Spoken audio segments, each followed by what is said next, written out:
ओम गणपताय नमः। ओम श्री गणेशाय नमः। ओम श्री दुर्गादिव्ये नमः। ओम श्री दुर्गाय नमः। ओम श्रीमद्देवी भागवत महापुराण प्रारंभः द्वितीय खंडः। तुम्हें माता च पिता तुम्हें व तुम्हें बंधु च सखा तुम्हें व तुम्हें विद्याधरं तुम्हें व तुम्हें सर्वम देव देव। ओम नमः चंडिकाय नमः। ओम श्री दुर्गादिव्ये नमः। और त्रयोविंशो अध्याय। विश्वामित्र का राजा हरिश्चंद्र को चंडाल के हाथ बेचकर ऋण मुक्त करना। व्यास जी बोले, राजा हरिश्चंद्र के इस प्रकार दया ही एवं निष्ठुर वचन कहकर और वह संपूर्ण धन देकर कुपित विश्वामित्र वहां से चले गए। विश्वामित्र के चले जाने पर राजा शोक संतप्त हो उठे और बार बार दीर्घ सांस लेते हुए नीचे की ओर मुख करके उस स्वर में बोलने लगे, धन से बिक जाने के लिए उद्धत प्रेत रूप मुझसे जिसका दुख दूर हो सके वो अभी सीखता करके सूर्य के चौथे पहाड़ तक रहते रहते मुझसे बात कर ले। इतने में शीघ्र वह चंडाल का रूप धारण करके धर्मदेव आ पहुंचे।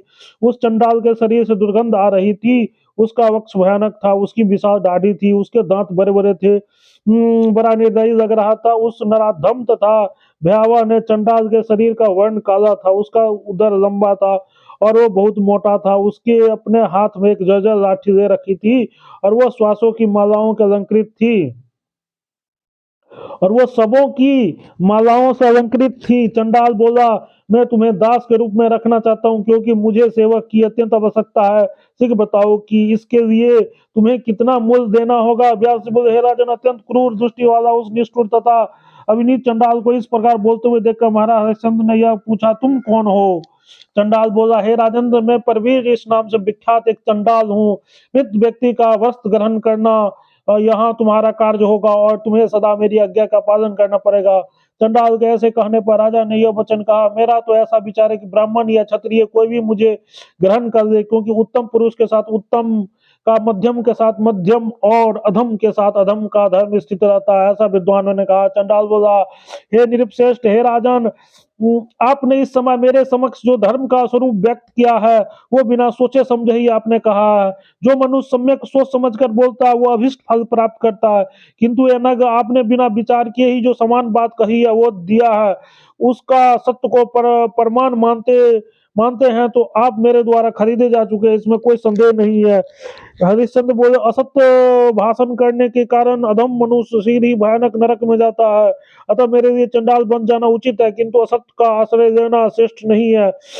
बोले, वे ऐसा बोल ही रहे थे कि क्रोध से अमर से फली हुई आंखों वाले तपोनिधि विश्वामित्र आ पहुंचे और उन्होंने राजा से यह कहा, यह चंडाल आपके मन के अनुसार धन देने के लिए यहाँ उपस्थित है। अब आप अपना मूल्य लेकर यह संपूर्ण दक्षिणा मुझे क्यों नहीं दे देते हैं? अब बोले, हे भगवान, हे कौशिकी, मैं अपने सूर्यवंश में उत्पन्न समझता हूँ, अतः मुझे धन के लोभ से चंडाल के दासत्व को कैसे प्राप्त हूँ? विश्वामित्र बोले, यदि आप स्वयं को चंडाल के हाथ बेचकर उसे प्राप्त धन मुझे नहीं देते तो मैं आपको निसंदेह साफ दे दूंगा। चंडाल तो ब्राह्मण, किसी से भी द्रव्य लेकर मेरी दक्षिणा दे दीजिए। फिर इस समय चंडाल के अतिरिक्त कोई अन्य व्यक्ति आपको धन देने वाला है नहीं, और हे राजन, यह भी निश्चित है कि मैं धन लिए बिना नहीं जाऊंगा। हे निरुप, यदि आप अभी मेरा धन नहीं देंगे तो दिन के चौथे पहर आधी घड़ी शेष रह जाने पर मैं साप रूपी अग्नि में आपको भस्म कर दूंगा।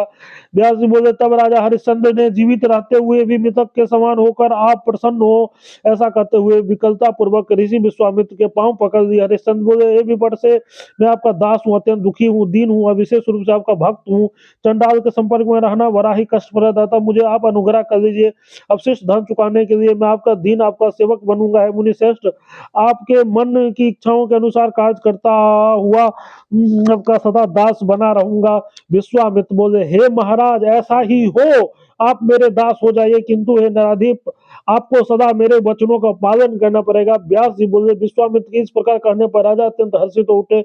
उन्होंने इसे अपना पुनर्जन्म समझा। विश्वामित्र कहने लगे कि हे दिलश्रेष्ठ, मैं सदा आपका आज्ञा का पालन करूंगा, इसमें कोई संशय नहीं है। अनग आदेश दीजिए, आपका कौन सा कार्य संपन्न करूं? विश्वामित्र बोले, चंडाल, इधर आओ, तुम मेरे इस दास का की क्या मूल्य दोगे? मूल्य लेकर मैं तुम्हें इसे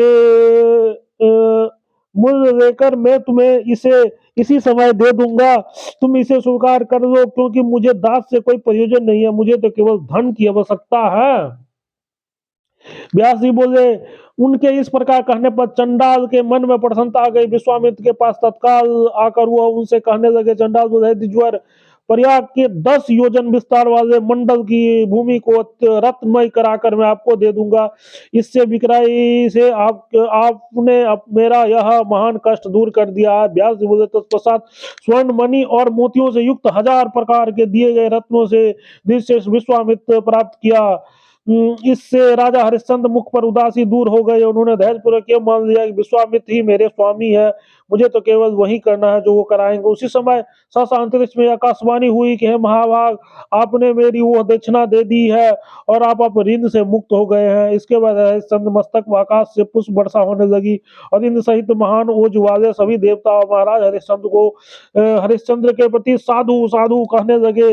अब अत्यंत हर्षित होकर राजा हरिश्चंद्र विश्वामित्र से कहने लगे। राजा बोले, हे महाभाग, हे आप ही मेरे बंधु है, आप ही मेरे बंधु है, आप ही मेरे माता पिता है, क्योंकि आपने मुझे मुक्त कर दिया और क्षण भर में ऋण रहित बना दिया है। महाभाव, आपका वचन मेरे लिए कल्याणप्रद है, कहिए अब मैं कौन सा कार्य करूं। राजा के इस प्रकार कहने पर मुनि ने उनसे कहने लगा, विश्वामित्र, हे राजन, आज से इस चंडाल का वचन मानना आपका कर्तव्य होगा, आपका कल्याण हो। उसने ऐसा कहकर और वो धन लेकर विश्वामित्र वहां से चले चले गए।